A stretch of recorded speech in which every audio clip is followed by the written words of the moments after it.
Ano ba ang kahulugan na mawala ang presensya ng Diyos sa buhay ng isang tao? What does it mean to experience the so-called absence of God? Naranasan po ito ng isang napakalakit-dakilang tao at napakahirap ng kanyang dinaanan. 1 Samuel 16:13-23, babasahin ko muna sa wikang Tagalog. Kinuha ni Samuel ang sungay na sisidlan ng langis at binuhusan niya si David ng langis sa harapan ng kanyang mga kapatid. At nilukuban si David ng espiritu ni Yahweh. Mula noon, sumakanya na ang espiritu ni Yahweh. Samantala, ang espiritu ni Yahweh ay umalis na kay Saul. At sa pahintulot ni Yahweh, isang masamang espiritu naman ang nagpahirap kay Saul. Sinabi sa kanya ng kanyang mga lingkod, pinahihirapan kayo ng isang masamang espiritong galing sa Diyos. Kung gusto po ninyo ay hahanap namin kayo ng isang taong mahusay tumugtog ng alpa. Kapag pinahihirapan kayo ng masamang espiritu, patugtugin niyo siya upang maaliw kayo.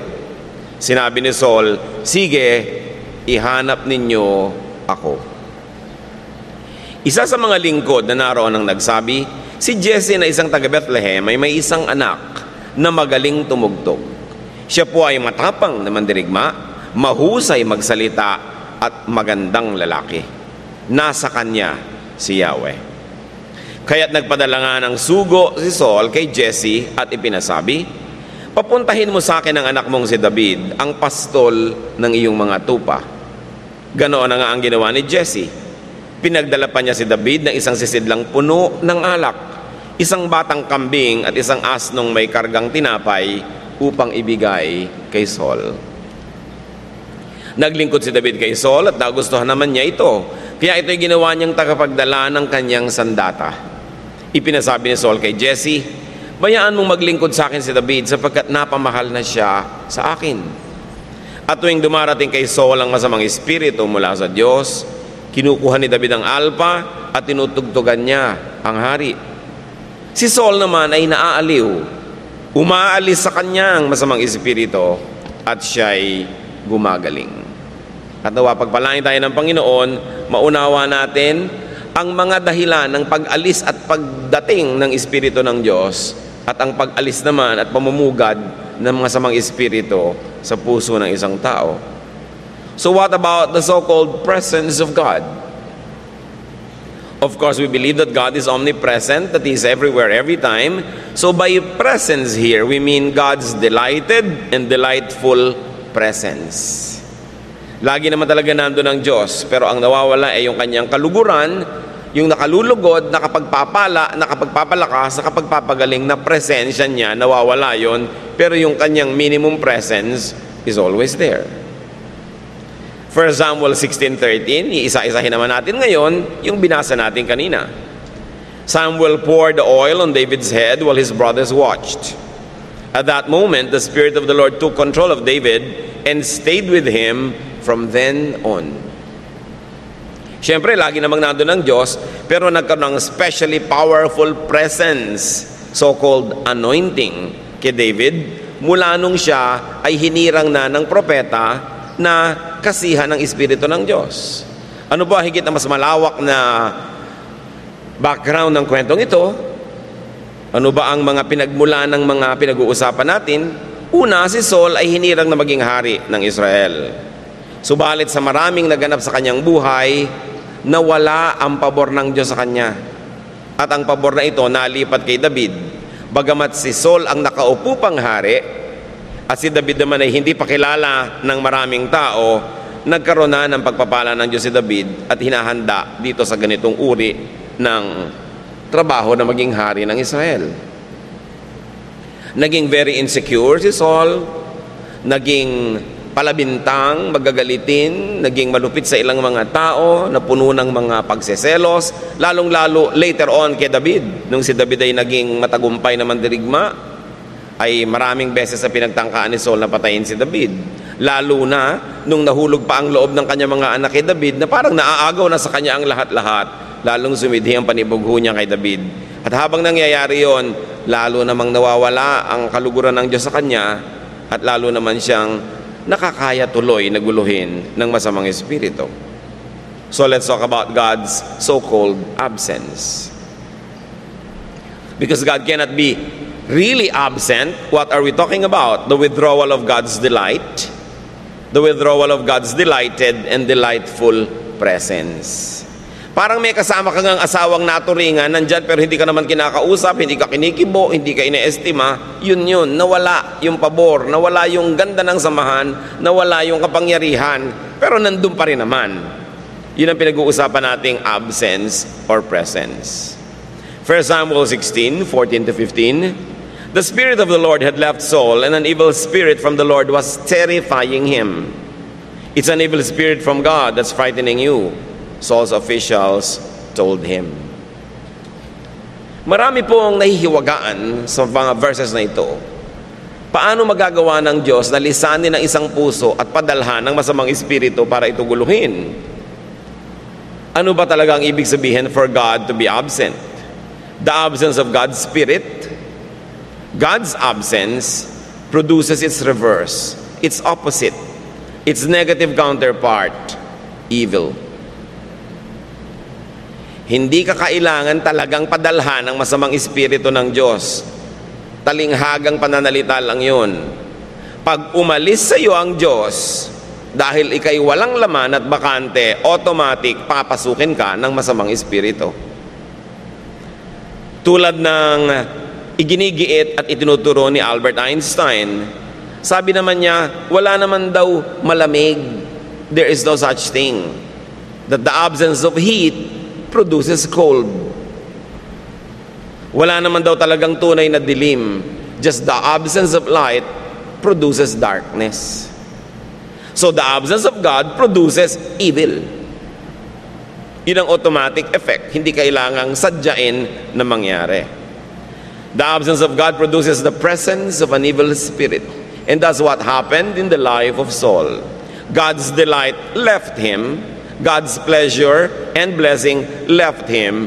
He was now open to be occupied by informal settlers, ng mga masasamang espiritu. When God's delighted and delightful presence leaves a man, evil automatically comes to him. Parang pag inalis mo ang init, definitely lalamig. Pag inalis mo ang liwanag, definitely didilim. Hindi na kailangan gustuhin ang liwanag na bigyan ka ng dilim. Umalis lang siya, didilim ka na. When a man leaves God's abiding presence, he automatically enters the realm of evil. Mahalaga maintindihan ito. Pag umalis ka sa bakuran ng Diyos, walang neutral ground, papasok ka sa bakuran ng dyablo.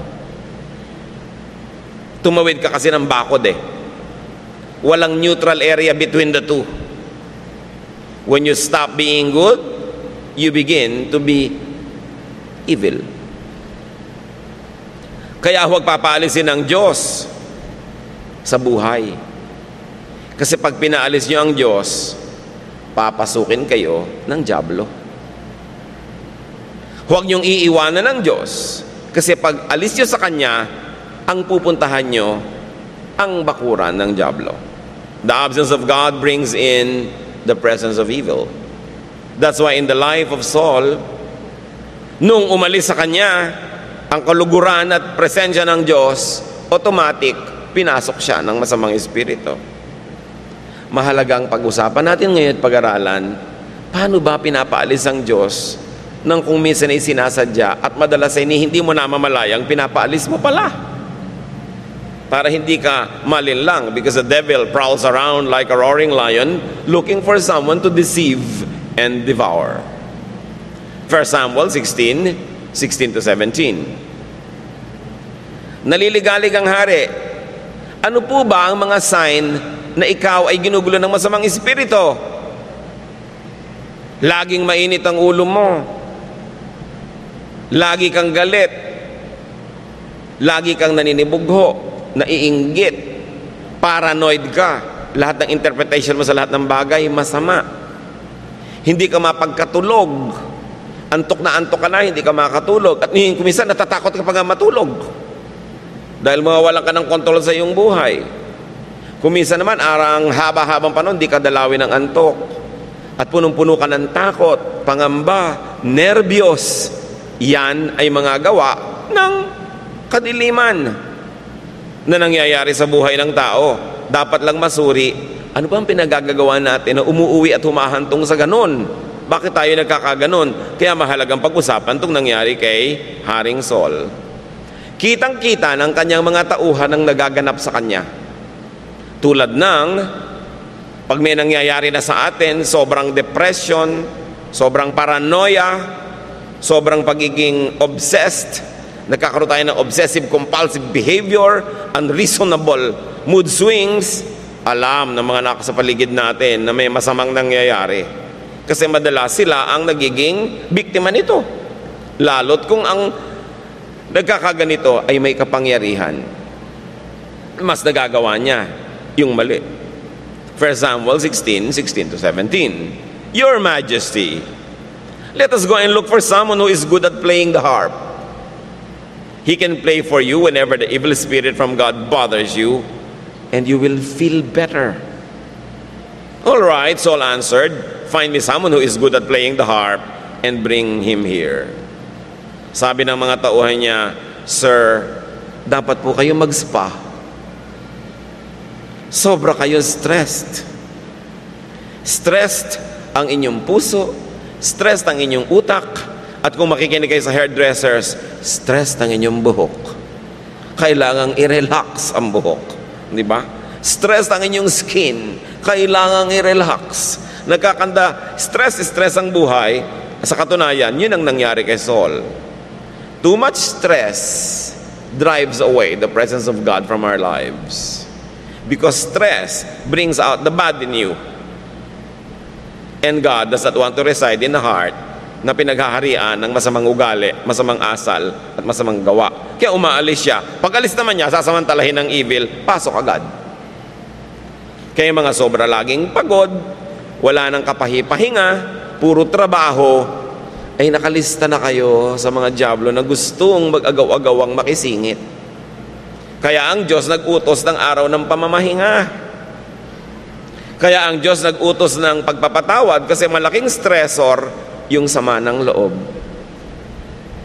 Kaya siya nag-utos na sumayaw, umawit kasi malaking relaxation at therapy ang ating inaabot kapag tayo ay sumasayaw o kaya ay tumutugtog o nakikinig ng magandang awit.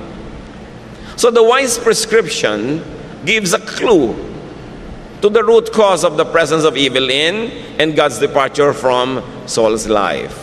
Kailangan niyang ma-relax. He needed balance. And in this case, he needed music because music would rest his senses. Rest will give him peace. Peace will drive back God's presence into his heart because God does not want to reside in a heart that is not peaceful. Huwag niyo sabihin, Lord, pumasok po kayo sa puso ko para magkaroon ako ng peace. Sabi ni Lord, hoy, mag-peace ka muna sa sarili mo bago mo ko yayain. Hindi ako darating at magmamagican kita para ka magka-peace. Gumawa ka ng paraan para ka magka-peace. At pag peaceful ka na, because I am God of peace, automatically, pupunta ako sa iyo.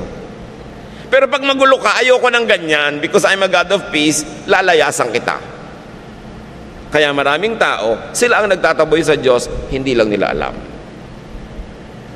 Kasi kung Diyos pala ang pwede magbigay sa iyo ng peace, eh di kasalanan niya kung hindi ka peaceful.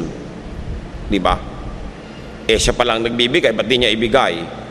Hindi. Hinahanda mo ang iyong puso, ikaw ang gumagawa ng paraang payapain yan, at pagpayapa, sabi mo, Lord, maayos na po ang hapagkainan, dumulog na kayo.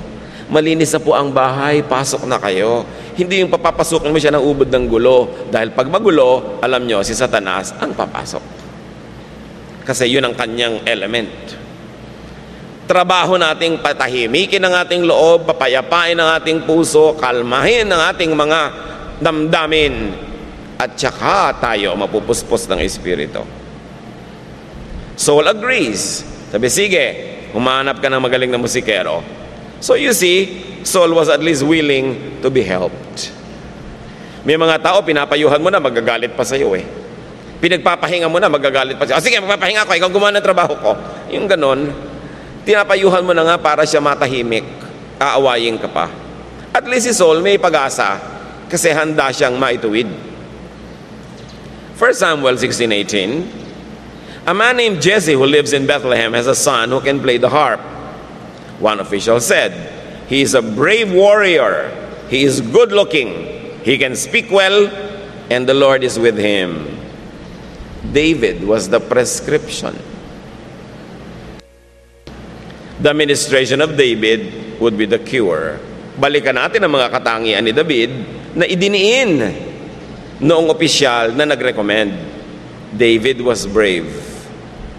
Buo ang loob. Yun ang kailangan na balancing ni Saul kasi at that time, sira na ang kanyang loob. Hati ang loob, mahina ang loob. Kaya napagsasamantalahan siya na looban ni Satanas. Kasi mahina ang loob. So ang kailangan kasama niya, yung buo at matatag ang loob. David was good looking. Ewan ko kung ano itsura ng mga general ni Saul, ano? Pero ang prescription, kailangan siyang mapaligiran ng kagandahan. Sabi, magandang lalaki po itong si David. Ano naman ang kinalaman ng physical attributes niya? Kasi nakakapagpahinga naman talaga ng mata yung mga aamot magagandang mukha. Eh pag pinaligiran mo siyempre ang sarili mo ng puro horror, mapapatili ka. Lalo't 2:00 ng umaga mo nakita. Sa kukonting liwanag pa lang. Kaya mga asawa, ministry niyong lalong pagandahin na inyong mga sarili para pag napamulat ang mata ng inyong asawa sa dilim at nakita kayo, huwag masindak, kundi bagkos humimbing sa pagtulog. It's a ministry to look good. Alam niyo ba that looking good only means you respect people? Kaya yung mga tao na walang galang sa kapwa, kahit ano lang itsura, haharap sa'yo na ganon, kawalan ng galang sa'yo yun. Kaya yung very informal people from very informal societies, kasi sobrang secure sila sa sarili nila to the point that they become insensitive to how other people feel. But you present yourself in a way that will please the beholder. It is a ministry to look good. Beauty is therapeutic, and God is God of beauty. At ano pa daw ang katangian nito si David? David spoke well, not vexing. May mga tao pag nakausap mo, bakit kahit malamig ang ulo mo, umiinit?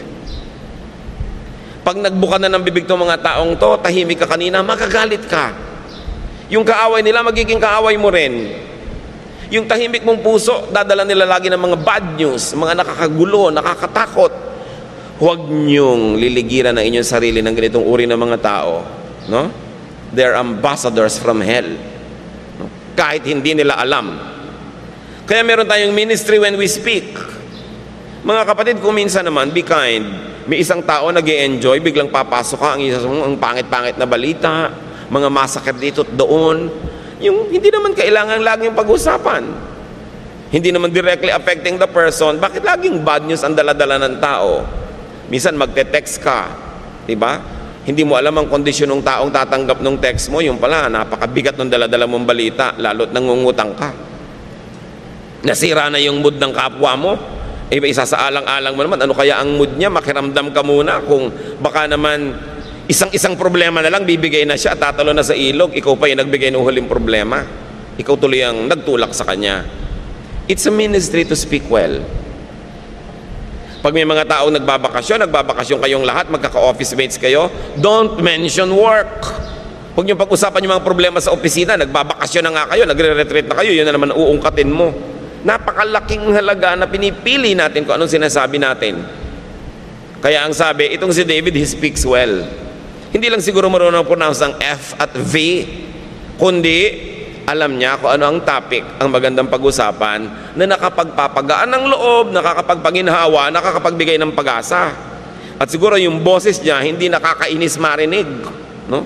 Maganda ang modulation. Hindi yung bukang-buka ang bungangan. Parang nilulun mo na yung kausap mo, nakita na yung tonsil mo. Siyempre, magpapakyut ka naman, medyo isasara-sara mo yung bibig mo para medyo cute. No? Hindi yung parang lalamunin mo yung kausap mo. May mga ganong tao, iwas ka na ng iwas, nandito na yung muka. Wala ka nang puntahan dahil dingding na. Now, the Lord was with David. That was the most important attribute. Kinakasihan siya ng Espiritu. Malalaman nyo naman if a person is indwelt by the Lord and infilled by the Lord, kung saan siya dumadating, nagiging blessing siya. Hindi siya sumpa, hindi siya salot. Alam mo, kinakasihan ng Espiritu. Bagamat hindi perfect, may mga mali. Pero ang general effect niya sa'yo, tumatahimik ang loob mo, napapanatag ka, nagkakaroon ka ng pag-asa, kaliwanagan, nagkakaroon ka ng saya, blessing ang mga ganong tao. Huwag niyo lang hanapin ang ganong tao, maging ganon kayo. Blessing sa bawat dadapuan ninyong mga kapwa. At kung tutuusin, yung mga qualities na ni David, these are the qualities of God. These are the qualities that God likes.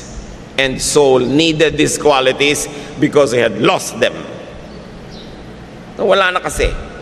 Lahat ng uri ng gamot, mga kapatid, isa lang ang pakay, balance. Kaya pag acidic ka, kailangan mo alkaline, di ba? Pag sobrang sugar, kailangan bawasan. Pag ang baba ng sugar mo, pinapainom ka naman ng may mga sugar na mga drinks. Balance. Pag sobrang taas ang kolesterol, kailangan bawasan. Mababa ang platelets, taasan.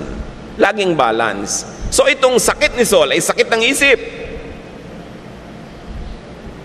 Kaya kailangan yung isip niya ang mabalance.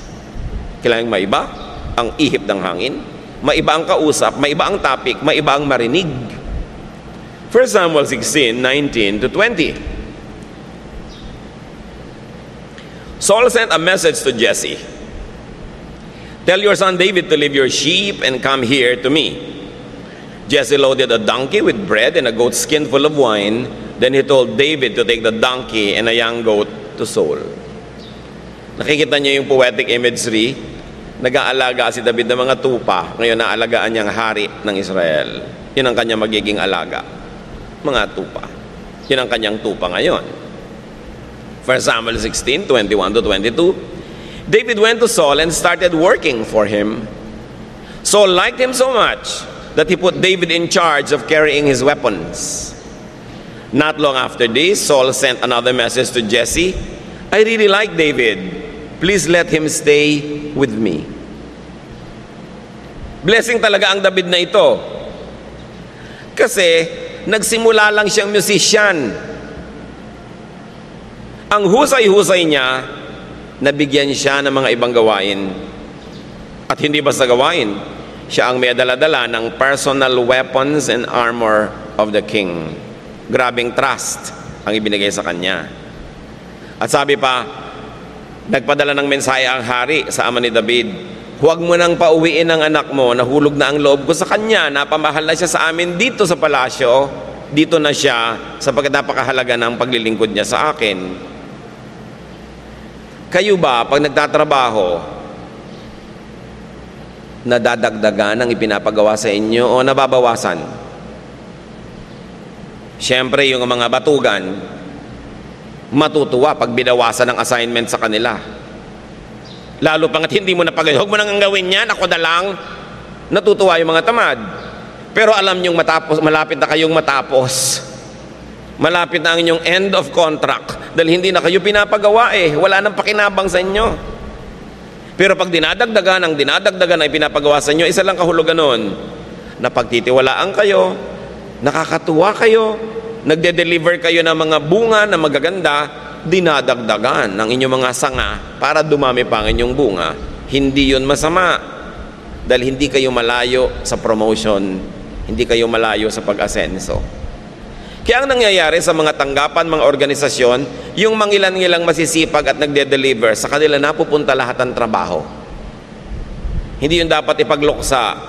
It is a salutation and a salute to your skills. Yun naman halos hindi mo na binibigyan ng assignment, umabsent man na hindi napapansin. Ibig sabihin, mga walang silbi yun. Mga inutil. Nandun man sila o wala, umaandar ang mundo. Ibig sabihin, hindi sila kailangan. So, sino tayo dun? Dapat iniisip natin. Saul liked and trusted David. Saul enjoyed David's presence. Ibinuin nyo, Saul liked, Saul trusted, Saul enjoyed. These are feelings. Feelings that he needed. Feelings that would give him balance. Because there was so much dislike and distrust and torture in his life.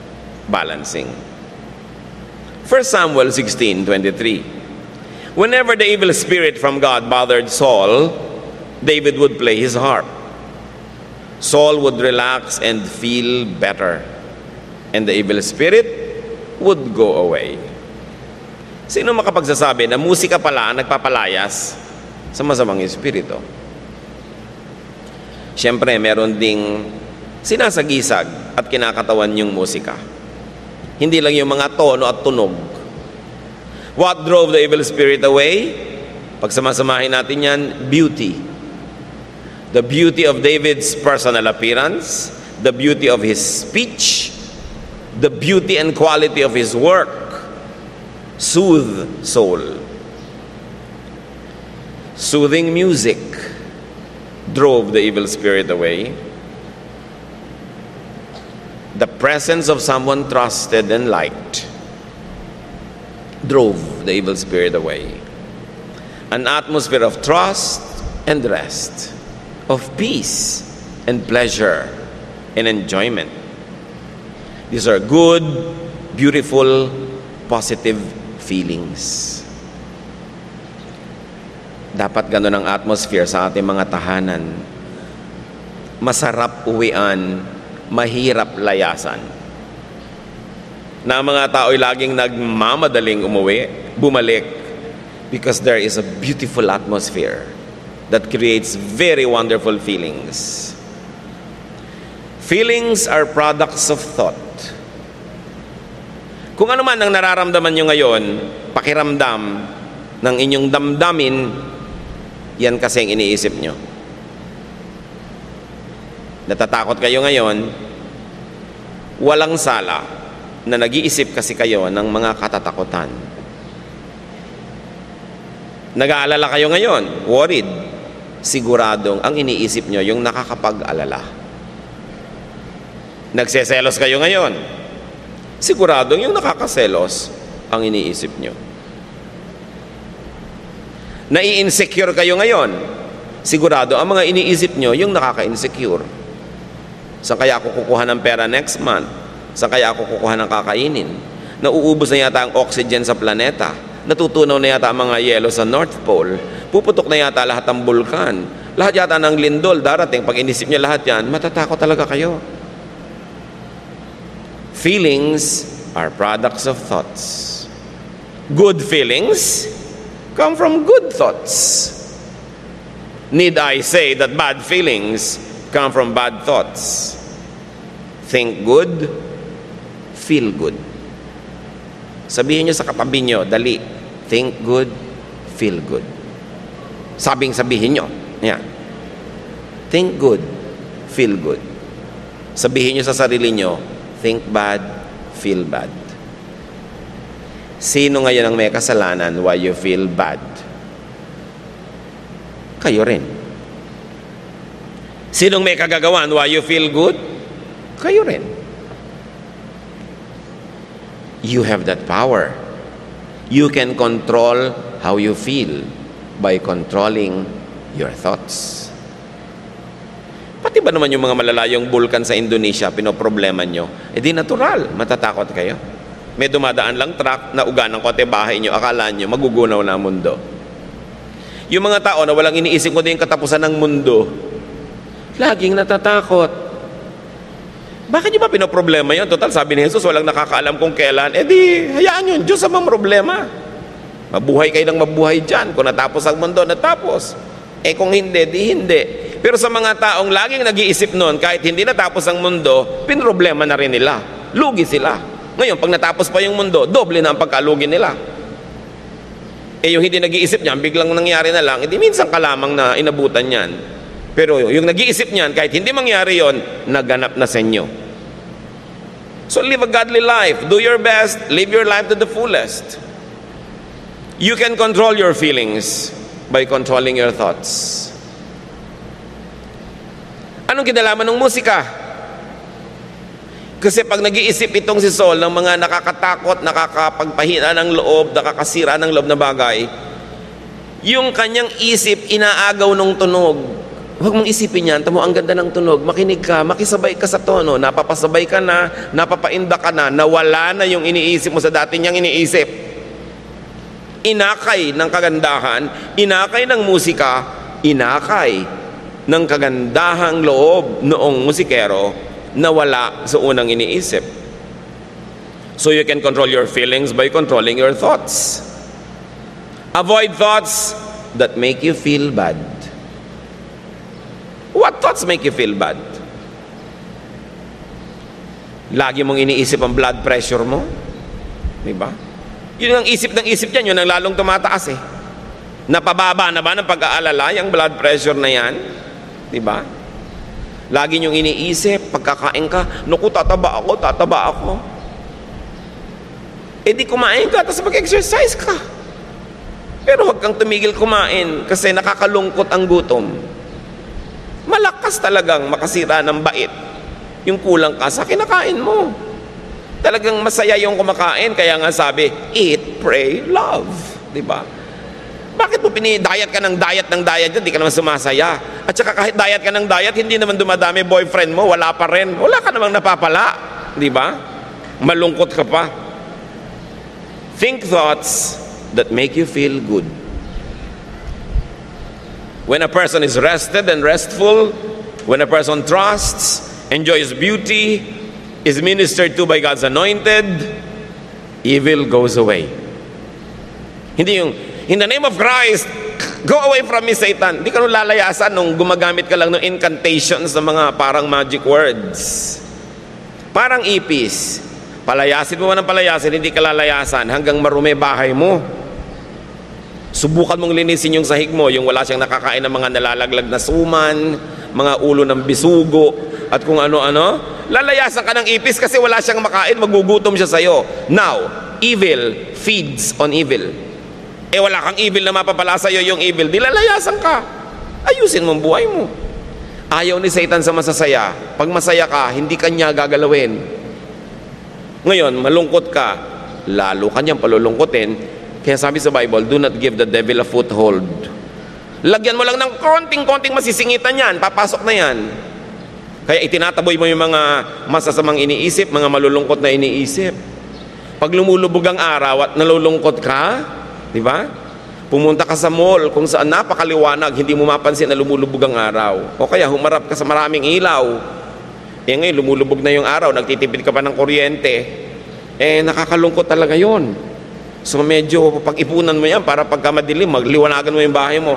Inalbas, gumawa ka ng paraan. Huwag kang panood ng malulungkot na mga pelikula. Ang panoorin mo ay nakakatawa, nakakasaya. Kasi pag masaya ka, naiinis sa'yo yung diablo, lalayasan ka rin. Pero tuwang-tuwa siya sa mga malulungkot. Tuwang-tuwa siya sa mga miserable. Lalo kanyang sasamahan. Misery gets misery. Kaya kailangan, sinusuri mo, sino ba mga nakakausap ko araw-araw? Anong mga uri ng mga ideya na pagdidinig ko sa kanila? Kasi yung nadidinig nyo, madalas lumalabas sa inyong bibig. Yun ang nagiging katotohanan mo. Feeling bad attracts the devil. Feeling good attracts God. Just like money, money attracts money. No money attracts no money. Kaya sinasabi nila, bakit ba yung mayaman, payaman ng payaman, yung mahirap, pahirap ng pahirap? Kasi yung pera, gusto rin niya makipag-fellowship sa pitaka na marami siyang kasama. Ngayon, kung walang kalaman-laman yun, tatama rin din yung pera, pumunta doon sa wallet na yun. Diba? Kaya, duty mo ngayon, unlarin ang buhay mo, magkaroon ka ng mga ganyang resources dahil they will call their own kind. Birds of a feather flock together, so money flies with money. Happiness flies with happiness. Guide your mind to good thoughts. In this case, it was the music that takes his mind off his worries and unto rest. In Saul's case, it was music, beauty, rest that took away his mind from what was torturing him. Sa mga panahong ito, there is so much presence and takeover, sometimes called possession by evil spirits. Why? Because there is so much depression, so much agitation, so much mental anguish, so much bad thoughts that result in bad feelings.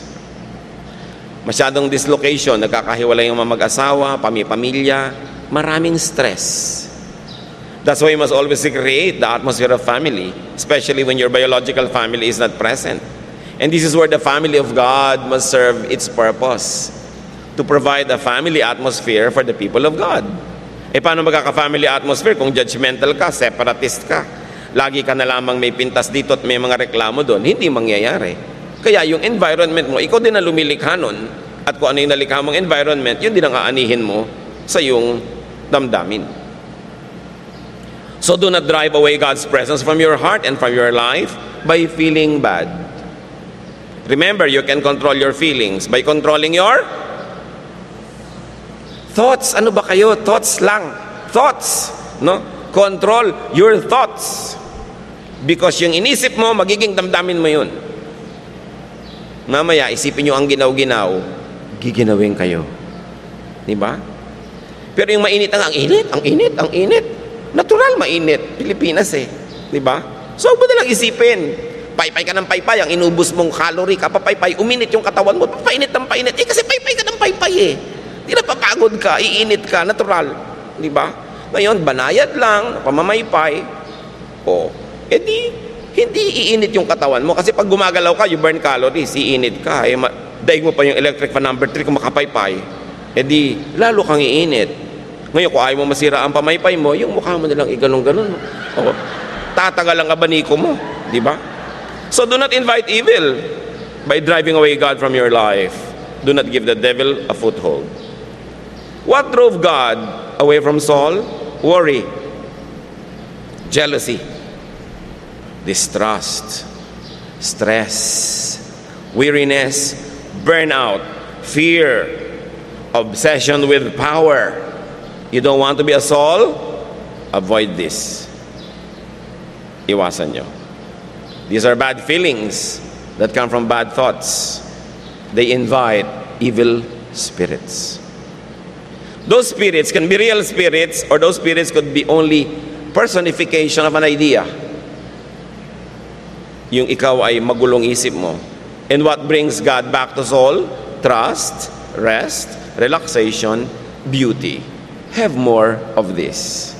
Tulad ng sinabi na natin, at payo ng ilan, eat, pray, love. Hindi ka magugulan ng demonyo pagka enjoy ka sa buhay. Surround yourself with positive things and good people. And as you think, remember, you feel. Kaya yung feelings natin, paalala rin sa atin yun kung ano ang iniisip natin. Kasi may hirap bantayan kung ano iniisip mo. Invisible naman, pero kung anong nadarama mo, yun kasi ang iniisip mo. Gusto mong palitan ang iyong nadarama? Palitan mo ang iyong iniisip. Ganun kasimple, kapatid. As you think, you feel. As you feel, you either invite God or the devil. The devil cannot stand the light. The devil cannot stand good. Sabi sa Bible, resist the devil and he will flee from you. How do you resist the devil? Be happy. Pray. Be peaceful. Hindi kanya pagtsatsagaan dahil hindi siya mag-e-enjoy sa'yo. Ama namin, salamat sapagkat kayo'y Diyos na nagbibigay ng balanse sa aming buhay. Ituro nyo sa amin kung ano-ano pa ang dapat namin gawin para mawala yung mga iniisip namin na nagbibigay ng mahirap at mabigat na damdamin na siya namang lalong naglulubog sa amin. Sa mga kapatirang narito ngayon, Panginoon, pagpalain mo kung sino man ang natutulad kay Saul, nababagabag, nagugulo, hindi makatulog, maraming takot, maraming depression. In the name of Jesus, O God, we ask you, give us enlightenment so we can see our participation in our self-destruction. Makita namin kung anong pananagutan namin kung bakit kami rin ang umiimbento ng mga kasakitan ng aming isip at puso. Ibunyag mo sa amin ang mga pandaraya ng kaaway. Expose to us, O God, the mechanics and methods of the evil one, so we can avoid the traps. Makaiwas kami sa mga patibong na ito. Makapamuhay kami ng payapa. Magawa namin ang dapat gawin. Maging kasiyahan kami ng aming kapwa. At kami man, lumasap ng kasiyasiyang buhay. Magbulay-bulay tayo mga kapatid. Isipin kung paano tayo makikinabang sa leksyon ng buhay ni Saul, na tayo maging tulad ni David, tagapagbigay ng ginhawa, imbes gulo. At tayo naman, kung tayo nagugulo, buksan ang isip sa maganda at makadiyos na payo, iwaksi ang pag-iisip na nagbibigay sa atin ng mga masasamang pangitain at damdamin, at punoy ng ating buhay ng ano ang maganda, tama, kaibig-ibig, sapagkat yan ang gusto ng Diyos. Ama namin, sa pananahimik namin sa inyo, hipuin nyo kami, pagalingin, palakasin. Gawin mo rin kaming manggagamot ng aming kapwa. Teach us to be blessings to others. Let's be alone with God and hear the silent whisper of the Spirit so we can enjoy life that is happy and meaningful.